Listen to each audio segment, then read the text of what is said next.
Sinir sistemimizi necə tənzimləyə bilərik? Bu haqda danışacağam. Ümumiyyətlə, parasimpatik sinir sistemimiz var və simpatik sinir sistemimiz var və biz gün ərzində həddindən çox bir növ edək də iş və ya da ki, həddindən çox nəqliyyatda vaxt keçiririksə, çöldə vaxt keçiririksə, gərgin bir şəraitdə oluruqsa, o zaman bizim simpatik sinir sistemimiz aktiv halda olur və ona görə də çox gərgin ola bilirik, özümüzü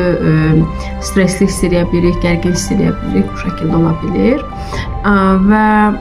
bunun üçün vacibdir ki, biz ən azından gün sonunda və ya da ki, gün ərzində fasilə verək.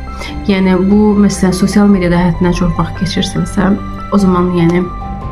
sosial mediadan, telefondan uzaq qalmaq ola bilər, nəfəs çalışmalar ola bilər və ya da ki, sadəcə durub nəfəsə fokuslanmaq və yəni meditativ bir vəziyyətdə qalmaq, hansı ki, yəni meditasiya etmək ki, meditasiya etmək heç bir halda yönləndirməli şəkildə deyil də, yalnız yəni tək oturaraq sadəcə divara baxmaq bu şəkildə və ya da ki,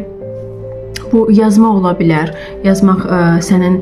sinir sistemini bir növ tənzimləyəcək və oradakı o, yəni sənin gün ərzində bir növ hissləri və duyğuları ifadə etməyə, düşüncələri bir görməyə, nəzərdən keçirməyə kömək eləyəcək. Bunlar yəni parasimpatik sinir sistemini bir növ aktivləşdirəcək və daha çox dinc, sakit qalmağına kömək eləyəcək.